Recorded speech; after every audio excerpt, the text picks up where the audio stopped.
Yan. Praise the Lord. Yan, purihin ang Panginoon sa kanyang kabutihan.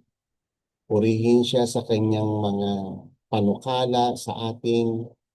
Purihin siya sa kanyang kahangahangang mga gawa. Purihin siya sa kanyang mga katotohanan, sa kanyang mga salita. Napakaraming mga bagay na dapat papurihan sa Panginoon. At actually, yan yung content ng Psalms chapter 33. So, tayo po ngayon ay nasa Psalms chapter 33, verse 12. At ang napakaganda ng talatang ito. Sabi po ng Psalms 33 verse 12, Blessed is the nation whose God is the Lord, the people whom He has chosen for His own inheritance. Ang ganda, no? Kasi actually, this is a declaration of truth. Kung ano ang katotohanan patungkol sa mga hinirang ng Panginoon. Okay? At kabilang tayo doon, kapatid, sa mga hinirang ng Panginoon. Kabilang tayo doon kasama tayo doon sa eternal plan ng Panginoon. Napakapalad natin. So, ang daming blessings na tinanggap natin buhat ng nakilala natin ng Panginoong Hesus. Ang nakakalungkot lang po kasi sa panahon natin ngayon na nilimit na ang definition ng blessing sa material things. So ayan po ay isang fatal error. Kasi pag nilimit mo yung salitang blessing sa mga material things lang, ay kapag wala kang pera, pag mahirap ka, mag-self-pity ka, yan po ang magiging outcome niyan. So tatandaan po natin, tayo bilang hinirang ng Panginoon, bilang tinawag niya, tayo ay tinawag sa blessing. Ang blessing ay hindi yung hinihingi mo pa sa Panginoon. Talagang kasama ka sa blessing. Buong buhay ng Kristiyano, anuman ang kanyang kalagayan, siya ay pinagpala ng Diyos. Yan po yung sinasabi ng Psalms 33 verse 12. Kasama po tayo sa blessing. So, ano man ang mangyari sa buhay natin, tayo man ay pinayaman ng Panginoon o tayo man ay pinahirap ng Panginoon, you are still blessed. Kung ikaw man ay malusog ngayon at kung ikaw man ay may karamdaman, you are still blessed. Kung ikaw man ay payapa ang buhay mo ngayon o ikaw man ay nasa gitna ng ordeal, you are still blessed.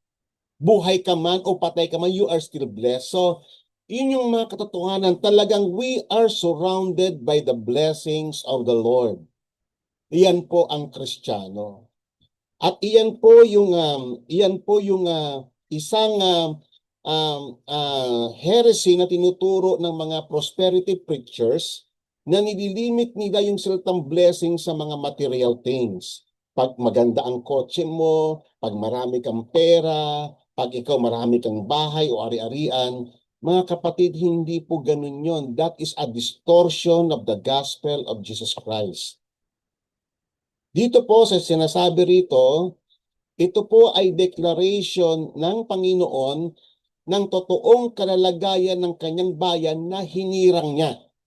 The people whom He has chosen for His own inheritance. Mapalad yun. Mapalad ang bawat taong tinawag ng Panginoon. Mapalad ang bansang tinawag ng Panginoon. No? Kasi ang kabaligtaran nito, mga kapatid, ano ang kabaligtaran ng statement na to? Ang nation na hindi ang Diyos ang Panginoon, hindi sila pinagpala, but sila ay kasama sa mga sinumpang. Yan pong kabaligtaran ng statement na yan. Pero hindi po tayo ganun. Tayo'y kabilang na sa mga pinagpapala ng Panginoon. At ngayon, sa araw, sa gabing ito, isa-isahin natin, let us count the blessing. Kung ano yung meron tayo sa Panginoon. Di ba yan nga yung sabi nga sa may Psalms 103 na pinag-aralan natin noon na forget none of His benefits. Huwag mong kakalimutan yung niligtas ka niya from the pit, yung pinatawad niya yung kasalanan mo. Ang daming blessing yan eh, no? Minsan nakakalungkot nga lang na kaya nga lagi kong binibigyan po ng emphasis dito po sa may Zoom Bible study natin na huwag niyong ilimit ang salitang blessing sa material things. That is a fatal error. Mabubulag ka sa katotohanan kasi hindi po ganoon, no? Hindi po ganoon ang blessings na tinuturo ng Biblia. Okay? So tayo ay hindi isinumpa, kundi tayo ay kabilang sa mga taong pinagpaalan niya. Okay? So, alam naman natin pag sinabi, ngayong nasa New Testament na tayo, pag sinabing mga bayang pinili niya, automatically naiisip mo kagad yung grace of God. Okay? Kasi, ito yung unang-unang blessings na isipin nyo. Ang tao, buhat nang siya ay nagkasala, ang tendency niya ay magpakalubog sa kasalanan. Ang taong nagkasala ay palayo ng palayo sa Diyos at bumubulusok siya sa paghabi ng kasalanan. At wala siyang kakayanan na makalapit sa Diyos. Okay? By no means na makikilala niya ang Diyos by his own mind or by his own wisdom. Wala. Ang tao is totally incapable. Yan po ang isang katotohanan. Kaya nga mapalad tayo kapatid, unang-una doon pa lang kasi si God ang tumawag sa atin. Si God ang pumili sa atin. Si God ang nagdala sa atin sa kanyang kawan. Yun palang blessing ka na eh. Para bang ganito, Try to imagine this, mga kapatid. Parang tayo, dahil sa ating mga kasalanan, lahat tayo ay nakapila na sa death row. Yung mga taong bibitayin, nasa death row na tayo. Pero ang ginawa ng Panginoon, kasama tayo doon sa hinugot niya doon. O anong tawag mo doon, di ba?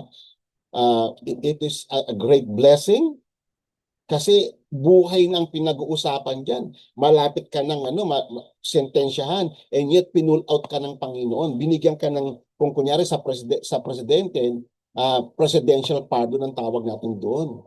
Pero kay God, nung tinawag ka, nung pinili ka, napakapalad mo. Nung last week nga, pinag-usapan natin na pinili na tayo ng Diyos before the foundation of the world. Alam niyo ba yung mga talatang iyon, magpahanggang ngayon, ang kay sarap pag nila'y ninayin. Kasi yun yung mga katotohanan. We are so blessed. Kaya nga mga kapatid, tanggalin niyo sa buhay ninyo yung salitang self-pity. Okay? Kasi pag nagsa-self-pity ka, ibig sabihin, hindi mo nakikita yung pagpapala ng Panginoon. Para bang laging bigong-bigo ka sa buhay. Para kang hindi pinagpapala ng Panginoon. Kaya nga even sa church, sa mga song leader, ayoko yung, pinagbabawal ko yung, kinokorek ko sila kapag yung pagtatayo sa may pulpito, puro emotion nila, pag may kabiguan sila sa may buhay, pag meron silang sa buhay, puro parang kabiguan dala-dala nila doon sa may pulpito. Hindi kasi magandang pakinggan. We are called to blessing. Tatandaan niyo po yan. Kahit wala kang pera, kahit mahirap ka, kahit may karamdaman ka, anuman ang sitwasyon mo, may cancer ka man, you are about to die, it doesn't matter. Kasi tayo ay nasa Panginoon na, secured na tayo sa Panginoon. Aasahan mo na yung eternal promise ng Panginoon. Kabilang ka na doon eh. Napakapalad mo kapatid eh. Napakapalad natin mga kapatid. Okay? So ngayon, kaya nga na ang Diyos kasi ang nagbigay sa atin ng ability na manampalataya. Siya yung nagtumawag sa atin. Siya yung nagtakda ng panahon na kung kailan niya tayo tatawagin. Meron siyang ginamit na tao para mag-share ng ebanghelyo sa atin. Siya naman ang nagbukas din ng isipan natin para maintindihan natin ang kanyang salita. Hindi po ba? Sa tulong ng Espiritu Santo. Siya yung naglagay ng pananampalataya sa atin. Kasi nung unang panahon, saan naka-focus yung faith natin? Distorted. Nung wala pang Panginoon ha, yung faith natin, na sa mga manghuhula, ang faith natin na sa yung mga mananawas o yung albularyo, yung faith mo, minsan nga yung faith, mas naniniwala pa yung mga tao sa alien eh. O minsan naman, nagpapaniwala tayo na para bang mas powerful pa si Satan eh. Kaya pag yung iihi ka sa gabi, magtatabi-tabi ko pa, bari-bari, sa ilagan, yung tawag nila. So, hinango tayo ng Diyos doon sa kamangmangan na yon. Nagpakilala siya sa atin. Habag ng Diyos, yung ating kinalalagyan ngayon, kung bakit man naintindihan natin ang kanyang salita, lahat ng iyon ay habag ng Panginoon. Even yung ating ability to obey Him, to serve Him, galing din sa Kanya ang lahat ng kalakasan. Kaya napakapalad natin mga kapatid. Napakapalad mo kapatid. Sabihin mo yan sa sarili mo. Ikaw ay tinawag sa pagpapala. Okay? Kaya nga mga kapatid, at hindi lang doon kapatid ang nauuwi yon.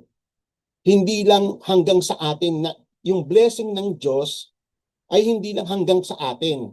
We are not the end of that blessing. Bagamat nakikinabang tayo sa blessings na yon, di ba? Tayo yung first hand na nakikinabang sa blessing. Pero ang purpose ng Panginoon sa kanyang blessing ay para gamitin tayo ng Diyos as blessing para sa ibang mga tao. Hindi niyo ba alam mga kapatid, pag kayo ay nagpapahayag ng salita ng Panginoon, you are sharing the blessings to the people? Yes. Napag-isip niyo na ba yun mga kapatid? Kaya nga tayo, yan ang commission natin to preach the gospel to all nations. Kasi para maranasan din nila yung kung ano yung naranasan natin na kaligtasan sa Panginoon. Yung pagkamulat natin, maintindihan din nila. Okay. So ngayon tignan po natin yung mga ilan lang, Napakalawak kasi ng blessing ng Diyos sa atin. Hindi natin kayang tapusin sa gabing ito. Pero mag-start muna tayo kay Abraham. Kasi siya yung father of faith. Siya yung unang tinawag ng Panginoon para sa atin. Okay. Tignan mo yung calling na to ng Diyos. Tatandaan ninyo, si Abraham ay yung pangako ng Diyos sa kanya ay patuloy na umiiral magpahanggang sa New Testament. Tayo ay naging anak ni Abraham, sabi ni Apostol Pablo sa New Testament, because of our relationship with Jesus Christ. Okay? Tayo ay naging tagapagmana ng Diyos because of that man, through Christ. Si Abraham po, na ating ama sa pananampalataya, nung tinawag siya ng Panginoon, ito po yung ipinangako sa kanya. At itong blessings na to, ay dumadaloy ito magpahanggang ngayon sa atin. Okay? Ano ang sabi ng Panginoon kay Abraham? I will make you a great nation. Okay? Patandaan niyo po si Abraham, nung siya po ay nagkaanak, he was 75 years old and his wife Sarah was 65 years old nung sila tinawag ng Panginoon. So nagkaroon ng katuparan, so ang pangako ng Diyos gagawin siyang bansa. Pero after 25 years pa bago siya nagkaanak. Nasipin niyo yung haba ng panahon. Tayo minsan wala pang 1 year inip ka na Di ba? Ang kasama sa faith, yung waiting upon the Lord. Kasama yan sa salitang faith. Okay. So ang pangako ng Diyos sa kanya ay gagawin kitang isang makapangyarihang bansa. At ang sabi niya, pagpapalain kita. And I will make your name great. Totoo naman Talagang pinagpala ng Diyos si Abraham. Materially, yes. Spiritually, yes. Talagang pinagpala siya ng Diyos on every side. Okay? Ginawa ba ng Diyos sa tanyag ang pangalan niya? Yes. Kita mo ilang libong taon na yan sa Abraham, magpahanggang ngayon. 4,000, 6,000 years na yung kanyang existence. Buhat na tinawag siya ng Panginoon, magpahanggang ngayon sa atin. 6,000 years, and yet, ang pangalang Abraham ay popular hindi lamang sa hanay ng mga Kristiyano, maging din sa mga hindi nananampalataya. Okay? And then ito pang sabi niya, hindi lamang siya pagpapalain. And you shall be a blessing. Magiging pagpapala ka. Ganyan exactly mga kapatid ang calling natin. Okay? Kaya nga, dapat i-align natin yung definition natin ng blessing, i-align natin doon sa how God defined blessing. So yung pagkakatawag pa lang ng Panginoon sa iyo, you are blessed. Okay? Kasi ano yan, talagang you are, mamaya mas makikita niyo pang ibig kong sabihin dyan. In verse 3, hindi lamang ikaw yung pagpapalain at hindi lang ikaw yung magiging pagpapala. At ito pa yung matindi, no? Pagpapalain niya yung lahat ng pinagpala ng kanyang bayan. I will bless those who bless you, and I will curse him who curses you. Kitang-kita natin yan sa kasaysayan ng Israel. Alam niyo ba, lahat, kung susubaybayan ninyo yung bayang Israel nung hinango ni Moses sa Ehipto, lahat ng bansang pinagpala siya, pinagpala rin ng Panginoon. At lahat ng bansa na nakipagdigma sa kanila, talagang sinumpa ng Panginoon talaga. Kaya nga, ang sarap basahin, kaya yung Exodus, yung Numbers, makikita nyo dyan yung mga wars nila. Talagang sinamahan sila ng Panginoon. At kitang-kita nyo doon yung sinasabi sa Zechariah 2 verse 8 na whoever touches you, sino mang kakanti sa inyo, sabi ng Panginoon, ay parang humihipo sa pupil ng aking mata. Isipin mo yun, di ba? Kayo, yung mata ninyo, yung pupil ninyo, subukan yung hawakan. Talagang paprotektahan niya ng talukab ng iyong mata. So, ganun ang Panginoon. Ganun niya dinidepensahan ng kanyang bayan. Okay? At hindi lang yun, mga kapatid, hindi lang yun yung blessing, ano? Ito pa, and in you, all the families of the earth shall be blessed. Wow! Kaya nga dyan kay Abraham lumitaw ang Panginoong Yesus. Siya yung the ultimate blessing na pinapangako ng Panginoon. At si Christ yung ultimate blessing sa lahat ng tao sa balat ng lupa. Kaya nga alam mo kapatid, pag Kristiyano ka, pag ikaw ay na kay Kristo, napakapalad mo kasi ang daming blessings na nakakabit. Isipin mo na lang kapatid yung salitang we are heirs of God and we are co-heirs with Christ. Kung napag-aralan nyo na po ng maigi ang talatang iyan, malulula kayo kung gaano kalaki yung inheritance na inihanda ng Panginoon sa atin through Christ. Napakapalad natin kapatid. Kaya nga, lagi ko po kayong pinapalalahanan na huwag ninyong ililimit ang salitang blessing sa material things. Huwag ninyong ililimit ang mga blessings doon sa magagandang bagay lang na nangyayari sa buhay mo. Okay? Lahat, sabi nga gano'n ni Apostle Paul even in trials, in tribulations, in nakedness, in sword, in famine, you are blessed because na kay Christ ka. At ito yung failure ng maraming tagapagturo. Hindi balansyado ang kanilang pagtuturo about the blessings of God. Napakapalad natin kapatid kasi na kay Kristo tayo. Naging co-heirs tayo. Kaya nga kapag tayo ipinapahayag mo si Kristo, pinapahayag mo yung ebanghelyo, kasama ka sa nagpapahayag ng salita ng Diyos, you keep on sharing the word of God, Ikaw ay nagiging channel ng blessing ng Panginoon sa mga taong binabahaginan mo ng salita niya. Tulad kayo mga kapatid na nandito nakikinig, kayo ay napagpapala ng Panginoon sa kanyang mga katotohanan. Siya yun eh. Siya yung pinanggalingan ng mga blessings na ito. That every time you hear the word of God, you are blessed. Alam niyo mga kapatid, ano yung unang-unang blessings na nare-receive ninyo pag kayo ay nakakapakinig ng salita ng Panginoon? Kapag kayo ay nagbabasa ng salita ng Panginoon, kapag kayo ay nagme-meditate ng salita ng Panginoon, sagutin niyo ako mga kapatid, ano ang unang-unang blessing tinatamasa mo sa Panginoon? Kasi pag nagbabasa ka, pag nakikinig ka ng Bible study, binibless ka ng Panginoon eh. Hindi lamang kapatid yung nakikilala mo ang Diyos, nauunawaan mo yung kanyang salita, ganun pala yung nangyari nun, kaya ganito pala. Hindi lamang yun kapatid. Ang pinakamahalagang nangyayari sa iyo, sa buhay mo kapatid, ikaw ay nasasanctify ng kanyang banal na espiritu.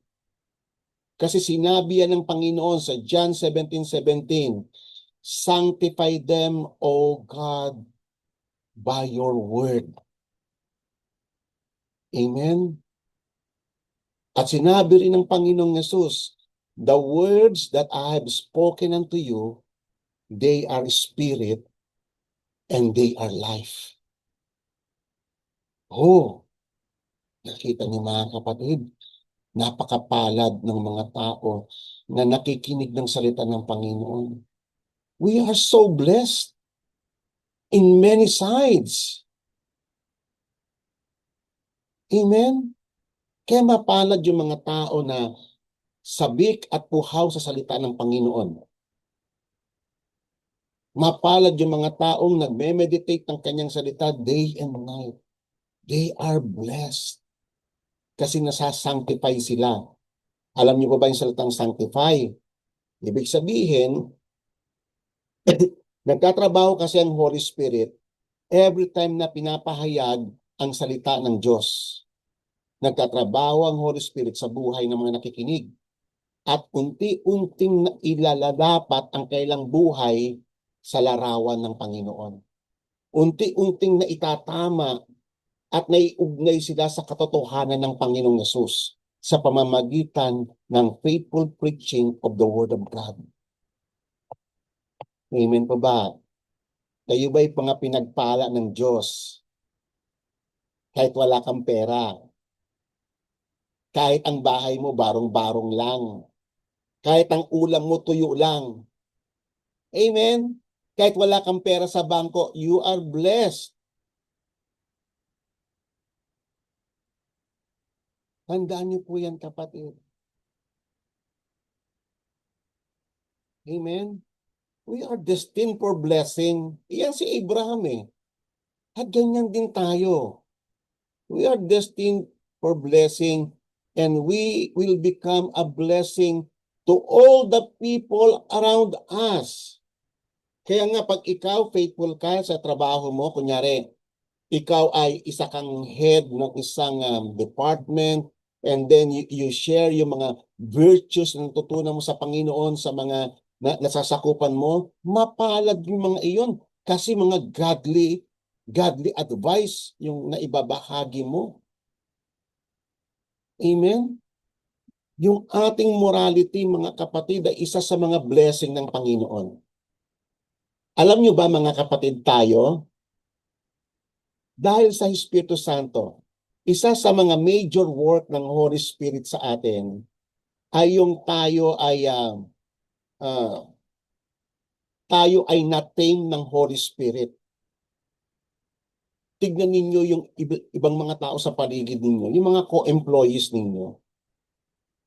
Dahil nga walang Holy Spirit sa kanila. Kung umasta sila, kung magsalita sila, kung maminsala ng ibang kapwa, walang habas talagang Pero kitang-kita mo ang Kristiyano ibang-iba eh. Kasi ang Kristiyano na-tame ng Panginoon yan. Amen? Na-tame yan ng Holy Spirit. Yung ating mga dating mga evil activities, na-refine tayo ng Holy Spirit. Okay? Kaya nga, mapalad tayo mga kapatid, kung tayo ay patuloy na napupuspos ng kanyang mga salita. Okay? So magpatuloy po tayo. So after 450 years, after kay Abraham, here comes Moses. Natupad na yung sinasabi ng Panginoon na palalayain niya yung kanyang bayan mula sa pagkakaalipin sa Ehipto. Sabi ng Exodus 12, ilang taon sila na malagi sa Egypt? 430 years. Oh. Idagdag mo pa doon yung ilang mga taon ng mga magulang nila. Si Jacob yun yung napunta doon sa Egypt, doon na dumami ang kanya. So mula kay Jacob hanggang doon kay Abraham. So it's about roughly more or less 450 years yan. Okay?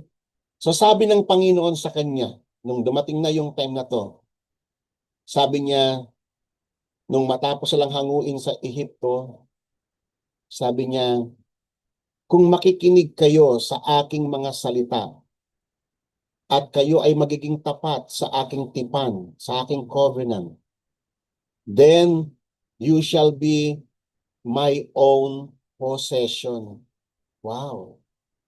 Ibig sabihin, ikaw ay ituturing ng Panginoon na kanyang inheritance. Ikaw ay tuturing ng Diyos na kanyang treasure. Hindi ba ganyan si God sa atin? Siya yung ating possession, siya yung ating portion, siya yung ating inheritance, siya yung ating treasure. And yet si God na walang pangangailangan, kinonfess niya yan sa atin. Kung tayo ay tatalima sa Panginoon, kung tayo mamumuhay sa pamantayan na ibinigay niya sa atin sa pamamagitan ng kanyang kautusan, tayo daw ay gagawin niyang kanyang treasure or inheritance or possession.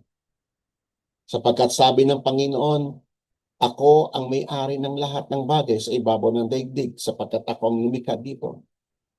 At ang gagawin ko sa inyo mga kapatid, sa inyo mga anak, sabi ng Panginoon, gagawin ko kayong kingdom of priests and a holy nation.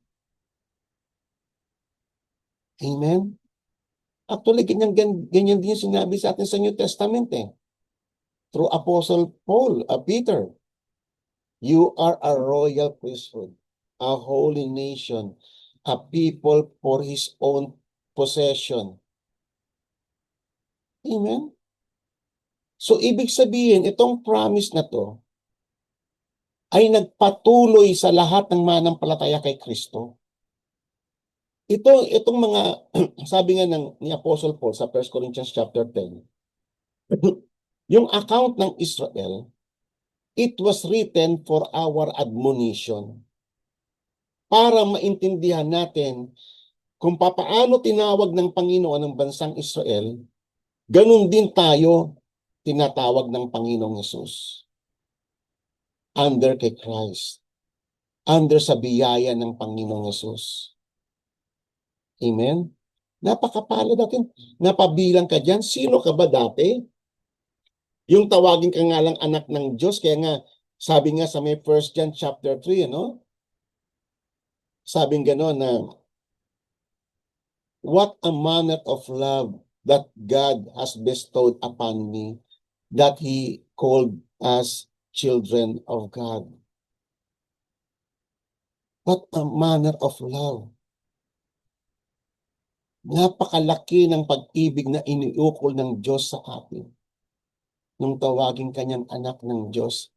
Pero alam mo kapatid, sa panahon ngayon, dahil nga kulang na tayo sa meditation ng salita ng Panginoon, yung mga ganong salita parang nagiging normal na lang, parang bang nagiging ordinary na lang sa atin.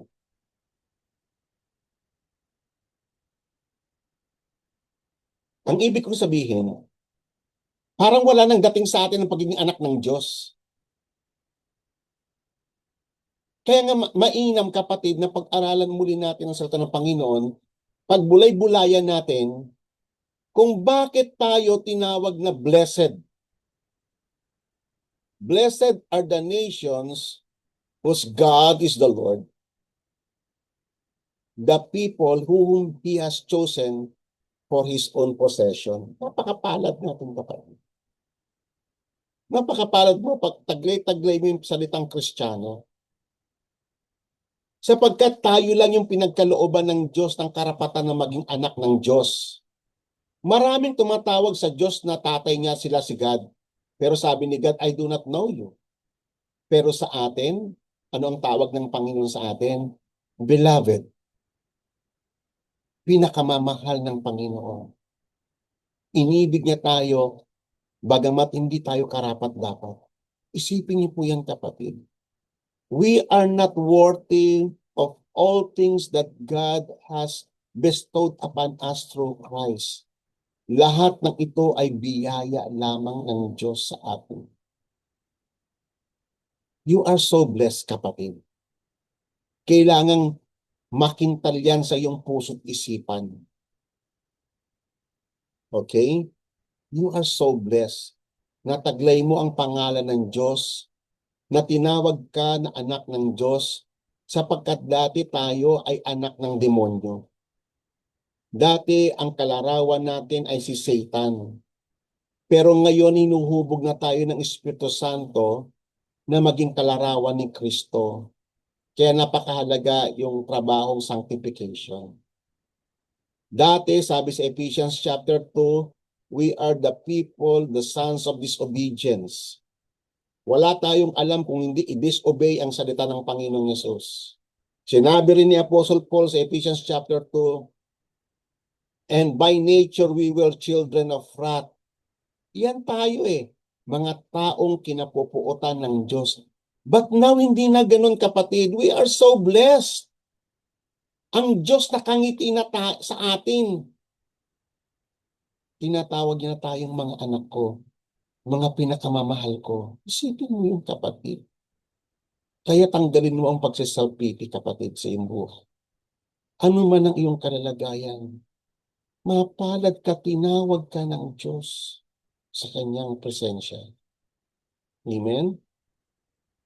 And then, sabi niya, sa may Deuteronomy chapter 4, ito, no, makikita mo dito yung mga blessings. Sana matapos natin. Kaso, nakakailang slides pa lang ako, matatapos na yung oras na ito.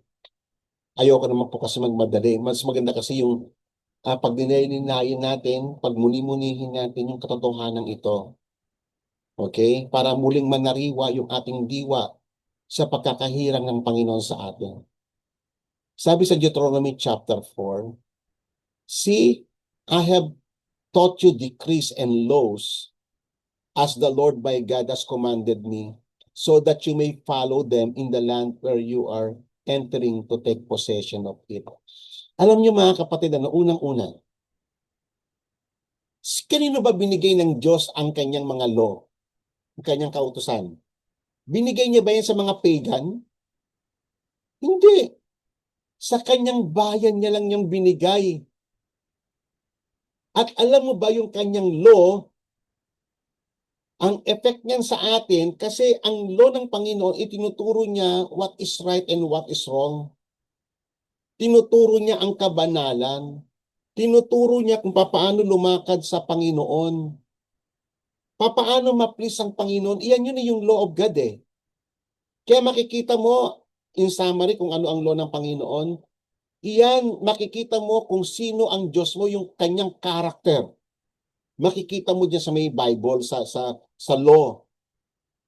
At dahil dyan, mga kapatid, kaya nais ng Diyos na mamuhay tayo sa kanyang law, that makes us unique from all the people around us. Tulad nila nung panahon ni Moses. Kasi lahat ng mga tao dyan pagan, yung kailang mga kultura, yung kailang mga custom, yung kailang mga kinakain, yung kailang pananamit, yung kailang passion, yung kailang mga way of thinking, yung kailang mga ritual, yung kailang mga worship, lahat pagan, karumal-dumal sa Panginoon. Nung ibinigay ang law, yun yung naging na-establish sa kanyang bayan para sila ay maging unique. Nagkaroon sila ng sariling custom, tradition based on the Bible, na godly ang tinuturo. Nagkaroon sila ng mga godly customs. Nagkaroon sila ng mga heavenly traditions. Kasi galing sa langit ang instructions ng law. Kailangan ng bayan. Doon pa lang kapatid, ikaw, anak, kapatid bukod sa ikaw ay tinawag ng Panginoon, inari kanyang anak, nagpakilala ang Panginoong Hesus sa iyo. Isa sa mga blessings ng Diyos sa iyo, yung tinanggap mo yung kanyang salita. Ikaw ay tumanggap ng kautusan ng Panginoon. At kung mamahalin mo to kapatid, makikita mo ang bunga nito sa buhay mo. Magiging tingkad ka sa lahat ng tao sa paligid mo. Magiging unique ka. Kasi iba, meron tayong nilalakaran na righteousness. The highway of holiness. Yan ang makikita mo sa law. Kaya nga I wonder, bakit marami mga Kristiyano yung they hate the law of God? Sasabihin nila, ang law ng Old Testament lang yan. Alam mo kapatid, iyan ay mga short-sighted kasi na pag-aaral.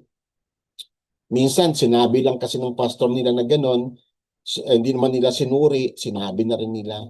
Mga kapatid, ang law, sabi nga ni King David "Oh Lord, how I love your law." Di ba? Isipin nyo, sino mas makikinggan nyo?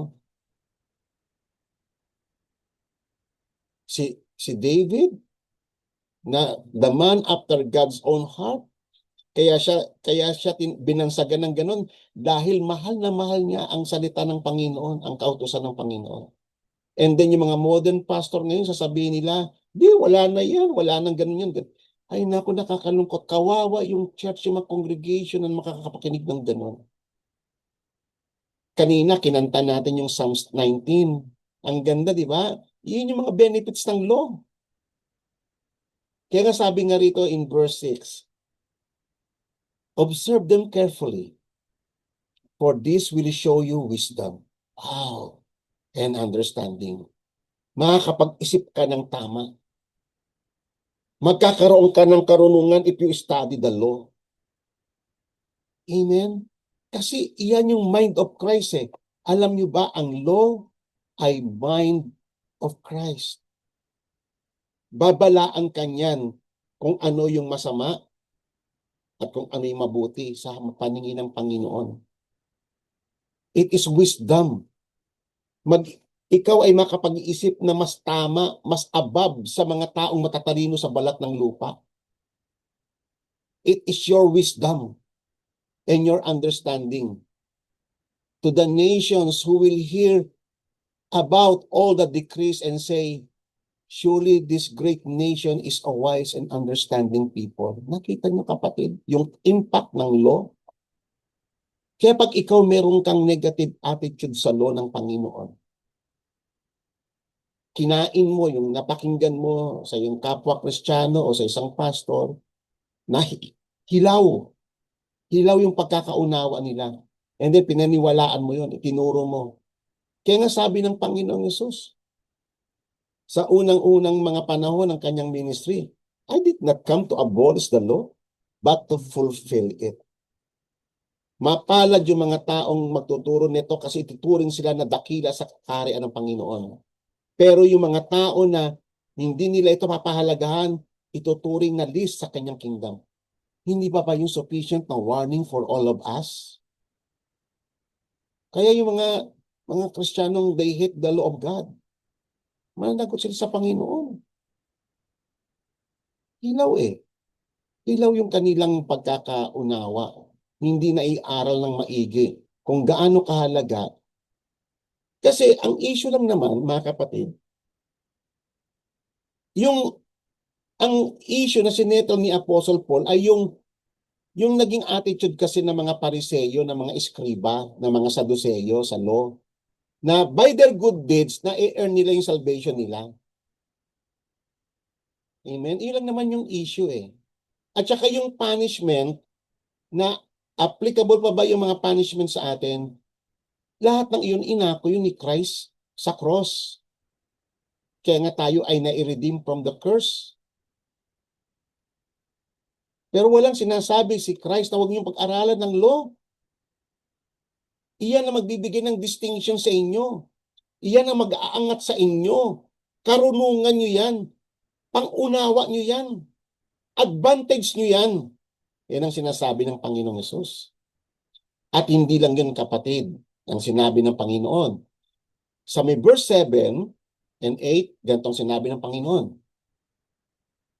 What other nation is so great as to have their gods near them?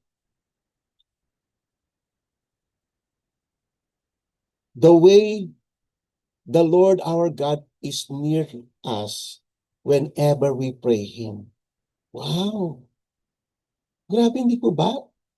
Ganyan ba ang Panginoon sa mga unbelievers? Ganyan ba ang Panginoon sa ibang mga tao? No! Tayo lang, kapatid. Dahil inaring kanyang anak, dahil pinatawad niya ang iyong kasalanan, dahil kay Jesus, ang naghiwalay lang naman sa atin sa Diyos ay yung kasalanan natin. Sinabi niya sa Isaiah. Sabi nga ng Isaiah, hindi naman bingi ang tenga ko para pakinggan ko ang inyong panalangin. Hindi naman maikli ang kamay ko para abutin kayo sa inyong pangangailangan. But because of your sin, but because of your guilt, kaya ko ibinaling sa malayo ang aking mukha. Pero sa pamamagitan ni Jesus, alam niyo bang ginawa ni Jesus? Isa sa mga blessings na tinanggap natin kay Jesus, ay yung pinawi niya yung puot ng Diyos laban sa atin. Pinagbayaran niya in full yung mga utang natin na hindi na natin kayang bayaran. Na-settle niya once and for all yung lahat ng dinidemand ng righteous requirement ng Diyos laban sa atin. At ang isa pang magandang bagay, mga kapatid, na ginawa ng Diyos sa atin, ay itinuring niya tayong matuwid dahil kay Kristo. So ngayon, napawi na ang puot ng Panginoon laban sa atin. Ngayon, itinuring na tayong matuwid dahil kay Kristo. Ano pang naghahadlang sa atin para pakinggan ng Diyos ang ating panalangin? Pag-isipan niyo yan, kapatid. Totoo ang mga sinasabi rito eh. The Lord our God is near us whenever we pray to Him. Amen? Sinusulat niyo ba sa inyong diary kung ilang beses na kayong nanalangin na tinugon ng Panginoon? At kung hindi man tinugon ng Panginoon yung panalangin, nagtatampo ka ba? Amen? Ang Diyos nakikinig siya. Minsan nga yung hindi niya pagtugon sa iyo sa panalangin mo, ay pagtugon niya sa panalangin mo. You know what I mean? Kasi mas alam ng Diyos yung makakabuti para sa atin. We cannot question Him.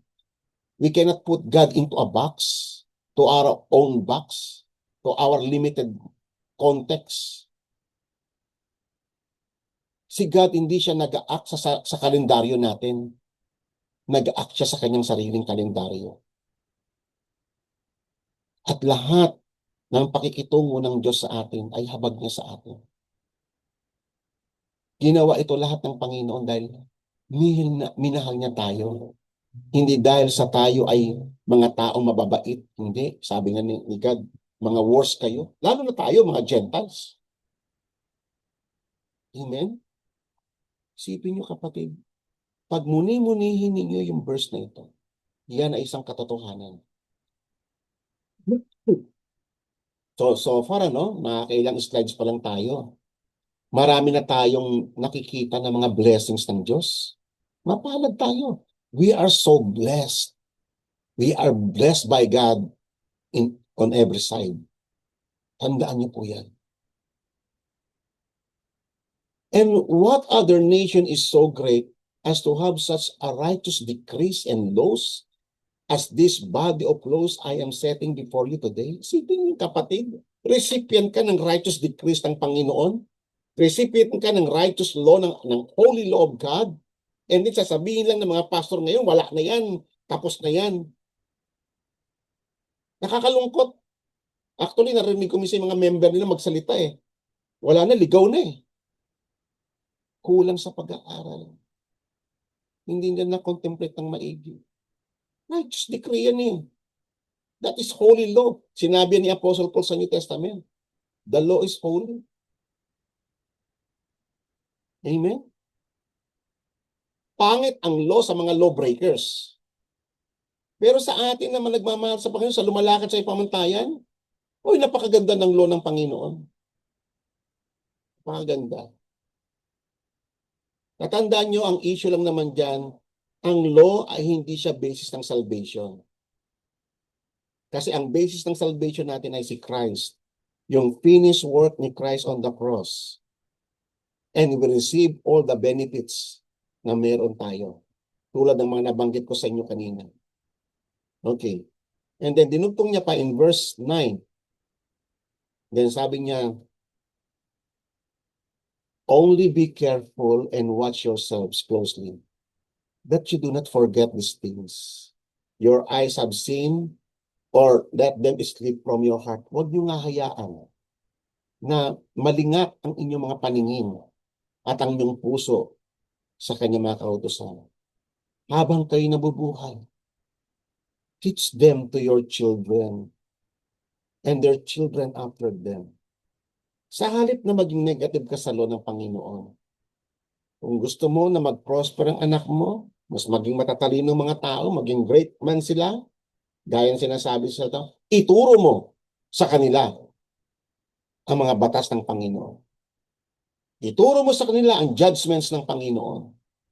Yan isang problema ngayon eh. Yan isang problema ko sa mga tagapagturo ngayon. Hindi na tinuturo ang judgment ng Panginoon. Samantalang instruction sa atin yun. So that yung next generation ay matuturing matakot sa Diyos. Amen? So ngayon, I think hindi natin kayang tapusin pero mga ilang slides na lang mag-end na tayo. Kaya sabi rito, today you have proclaimed that the Lord to be your God. Kayo ba, do you confess, do you proclaim in your heart that the Lord to be your God? At sa paanong paraan mo may ekspresyon? That you will walk in His ways and keep His statutes and His commandments and His judgments. That you will obey His voice. Di ba ganyan-ganyan din sinasabi sa New Testament ni Apostle John? Beloved, let us love one another. For love is of God, and he who loveth is born of God and knoweth God. If you love Him, you will keep His commandment. Amen? Actually, kung susumahin mo itong commandments ng Panginoon, itong mga laws, it's all about love. Kaya nga sinamaray siya ni Apostle Paul in the New Testament. It's all about love. Pag pinag-aralan mo ang law, lalo mong mamahalin ang Panginoon. Lalo mong mamahalin ang kapwa mo. Lalo mong mamahalin lahat ng nilikha ng Panginoong Hesus, ng Diyos. Pag-ibig yan eh. That is a law, kaya nga righteous yan eh. Ang pinaka-heart niyan is love. Kung paano mo gagalangin ang iyong kapwa, paano mo gagalangin yung mga sa authorities, paano mo gagalangin ang mga magulang mo, paano papahalagahan ng mga buhay. Yan ang tinuturo ng law, wala namang iba eh. Nami-misinterpret lang nila. Amen? Tatandaan ninyo, sabi nga ni Jesus sa John chapter 15, He who loves me will keep my commandments. Sinamarize pa nga yan ng Panginoong Jesus sa may Matthew 22. Kung ano yung greatest commandment. You shall love the Lord your God with all your heart, with all your soul, and with all your mind. Yan ang summary ng commandments ng Panginoon. Mamahalin mo ang Panginoon. And you shall love your neighbor as yourself. Oh, anong masama doon? Anong masama doon, kapatid? Hindi lang kasi kaya nga nakakalungkot yung kung gaano ka-poisonous yung doctrine kapag hindi to naisala o hindi to naiaral ng maigi at naituro agad sa congregation. Kawawa yung congregation. Madadamay sila sa error ng tagapagturo. Verse 18. Also today, the Lord has proclaimed you to be His special people, just as He has promised you, that you should keep all His commandments, and that He will set you high above all nations. Nakita niyo yung magiging effect, mga kapatid? Kanina makikita mo yung magiging unique ka. Ngayon makikita mo naman doon yung you are above all the nations. Kasi nasa panig mo ang Panginoon. Amen? Is that, hindi mo ba ituturing na blessing yan, kapatid? Which He has made in praise, in name, and in honor, and that you may be a holy people to the Lord your God. Just as He has spoken. Alam niyo ba ibig sabihin ng holy people? Yung mga taong sineparate niya para sa kanyang purpose. Mga taong gagamitin niya para sa kanyang eternal purpose.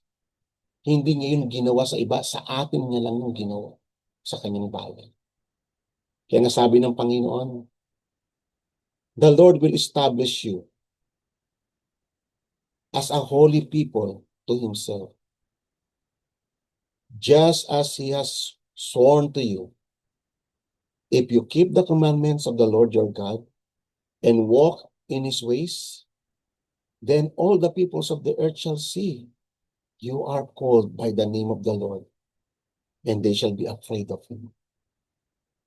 Alam niyo ba, kahit ngayon sa panahon natin, kasi nga tayo, we are holy people of God, may sarili tayong customs Meron tayong heavenly customs. Meron tayong moral code. Tayo yung mga tao na may moral code na galing sa Biblia. Ang morality natin ay tinuro ng law ng Panginoon. Hindi tayo nag-iimbento ng ating morality. Hindi tayo nagde-define ng what is right and what is wrong. It is God. It was written in His law. Okay? And then, alam nyo ba, kapag ang mga tao, ilagay natin to di sa may kunyari, ikaw nasa office ka. Kapag ikaw ay identified nila na people of God at ikaw ay lumalakad ka, you walk your talk. No? Ang kasabihan nga, nilalakaran mo kung ano sinasabi mo, nakikita nila paano ka magsalita, paano ka mag-isip, paano ka mag-advise. Alam mo ba, ikaw ay magiging rebuke sa kanila. Naranasan niyo na ba yon? Na ikaw ay maging rebuke sa mga tao sa paligid mo? Na kapag ikaw ay nandoon, ayaw nila magmura, ayaw nila magbanggit ng kung ano-ano. Ako, ilang beses na subukan yan Kahit anong ako nagkatrabaho pa lamang sa pilo ko noon, tagal na panahon na. 30 years ago. Yung mga kasama kong mga lalaki, pag nagkikwentuhan yan, alam mo na yan, pag nagtumpukan yan, puro babae ang pinag-usapan yan. Puro kalokohan, babae, inom, bisyo. Pag dumarating ako doon sa tumpukan nila, bigla sila magpupulasan, mag-aalisan lahat. Ilang beses ko na rin nakita yon. Kasi alam nila, identified nila ako na man of God ako. We are a rebuke to them. Pati sila nahihiya. Kaya nga even sa mga prayer, napapansin nyo, pag identified nila na Christian ka, ikaw yung tatawagin sa prayer. Kasi alam nila, nag-witness din sa kanilang mga puso na ikaw ay anak ng Diyos. Iba ka magsalita. Why? Kasi sumasa iyo ang Espiritu Santo. You are guided by the principles laid out in the commandments and the law of the Lord. Then, in verse 11 and 12, isa ito sa mga blessing na ang ganda-ganda. The Lord will grant you plenty of goods So, that is isa lang yan, yung material possessions. Totoo naman eh. Di ba? May nakita ka na ba? Sabi nga ni King David eh, tumanda na ako ng ganito, hindi ko pa nakita na ang anak ng Diyos ay nagdaraho. Testimony ni King David yan. Di ba? Ang Panginoon sa atin, po-provide siya ng pangangailangan natin. Blessing na yon. Kahit hindi ka, wala kang sariling bahay, kahit wala kang sariling sasakyan, o wala kang pera. Dapat na sinusustain ka ng Panginoon, you are so blessed. And the Lord will grant you plenty of goods. At nakita naman natin yan, si God, kung paano niya dinidistribute yung material wealth sa mundo. At huwag ka ba inggit? Kung ikaw hindi ka pinayaman ng Panginoon, kung yung kapatid natin sa Panginoon pinayaman niya, that's fine. Yung inggit ang problema natin, hindi yung gawa ng Panginoon. Kasi si God ang nagde-decide eh. Kung sinong bibigyan niya ng mas maraming possession o yung sino mas kakaunti. Pero yung maraming possessions, alam natin na principle yan. Hahanapan sila ng Diyos ng malaki.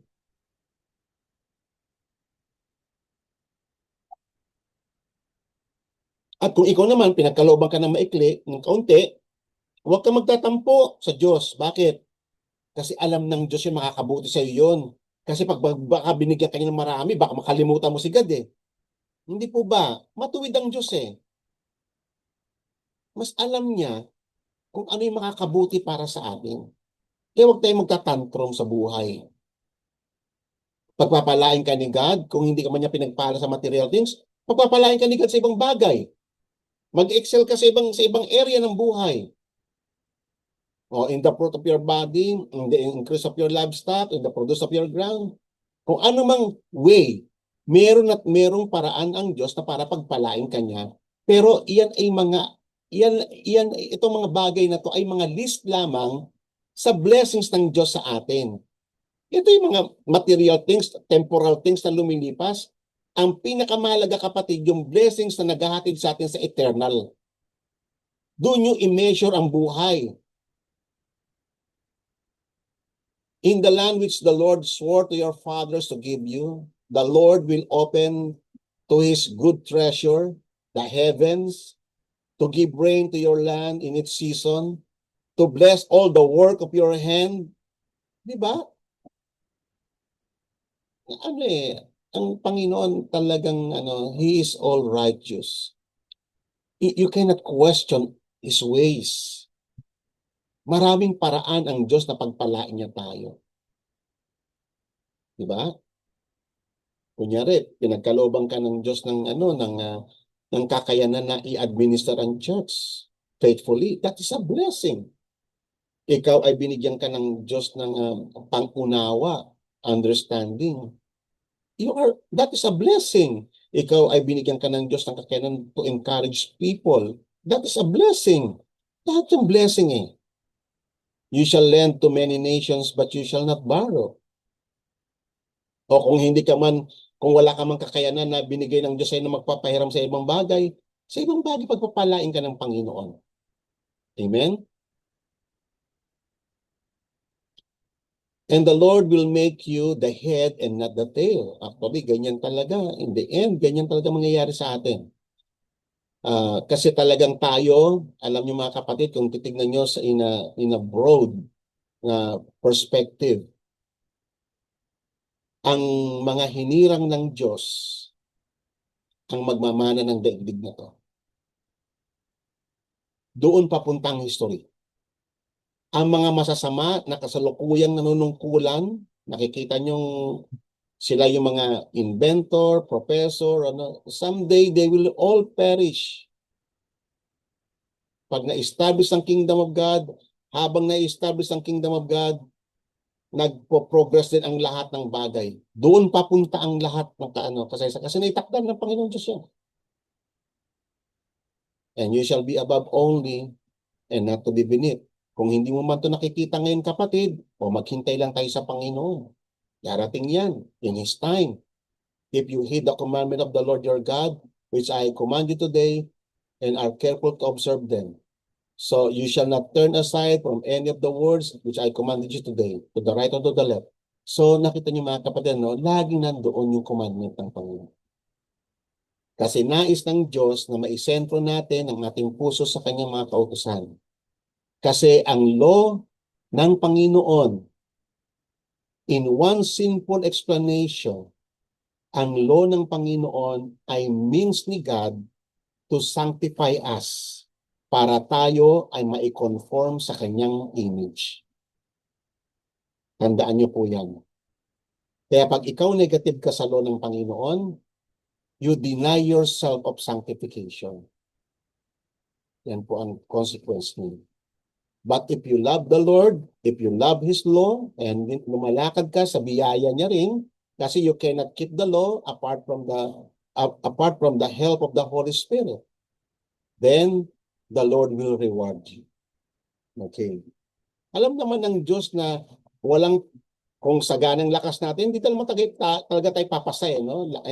In some point talaga may failure tayo kasi we are prone to error. But because of the grace of God, na siyang pumupuno sa atin, nagiging perfect tayo sa harapan ng Panginoong Hesus. Not on the basis of our deeds, but because of what God has done for us. So ngayon kapatid, mahaba pa ako. So ikakat ko na po.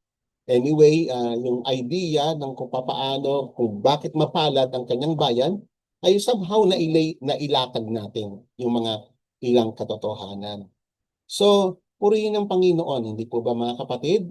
Mapalad po ba kayo? Ha?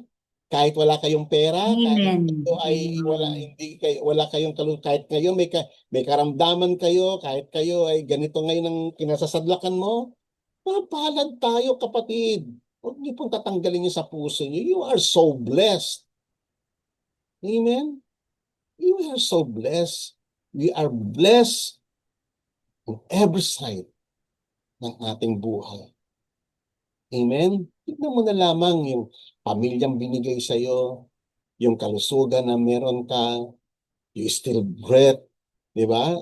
Meron ka pa rin ng paningin, nakakapagsalita ka pa, nakakalakad ka pa rin, lahat ng iyan. Sabi kasi ng Biblia, in Him we live and we move and have our being. Lahat ng iyan ay biyaya ng Diyos.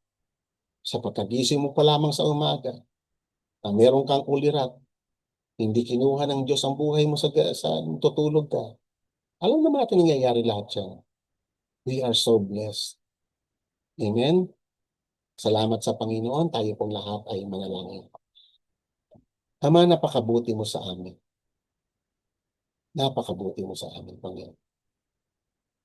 Lord, patawarin po kami sa mga panahon na minsan minamaliit na namin ito. Nagiging very ordinary na sa amin, O Lord, ang katawagang anak mo. Nagiging very ordinary na lang sa amin ang tawagin kami ang mga Christians. Patawarin po kami, O Lord, sa aming mga shortcomings, sa aming mga kamangmangan, sa aming mga pagsaself-pity sa buhay pag kami dumadanas ng kasawian. Sapagkat hindi namin kami nakatingin, O Lord, sa ginawa mo sa amin. Nakatingin kami kung ano yung mga kulang namin. Nakalimutan namin tumingin na meron kaming Diyos na pinagmumulan ng lahat ng bagay. Na ang mata ay lagi na sa amin. Patawarin po kami, Panginoon, sa aming mga unbelief. Patawarin po kami, Panginoon, sa aming mga murmurings, sa aming mga grumbling sa buhay, sa aming mga pagmamaktol. Patawarin po kami sa aming mga immaturity. But now, O Lord, allow us to grow to the power of the Holy Spirit. Lord, salamat po sa pagtuturo mo sa gabing ito.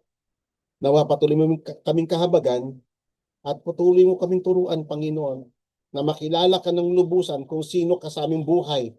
Kung gaano kalaki ang pagpapalang tinanggap namin, O Lord God, buhat nung kami tawagin mo sa iyong kaharian. We are so blessed, Father God.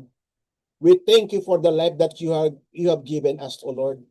Life is beautiful and life is meaningful under your kingship, O God, under your rule. In your kingdom, ang lahat ng bagay sa buhay namin ay merong meaning. Ang lahat sa buhay namin, buhat ng kami tinawag mo, may purpose na, Panginoon. Hindi katulad noon na ang buhay namin noon ay chaos, darkness, without order, without hope, without future. Pero ngayon, O Lord God, kami ay punong-puno na ng pag-asa. We have a future. Meron kami ng destiny at wala nang makakaagaw noon, Panginoon. Tinakda mo na ito. Ginawa mo ang lahat ng ito dahil sa iyong dakilang pag-ibig sa amin, O Lord God. Your love endures forever. Despite ng aming maraming failures, despite ng aming mga kamangmangan, minahal mo pa rin kami. Nanatili kang faithful.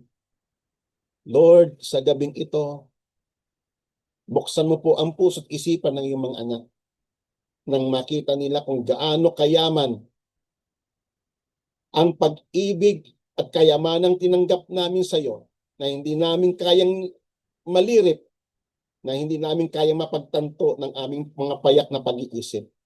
Have mercy on us. And bless us, O Lord God. Pagpalain mo ang mga nakikinig dito sa programang ito.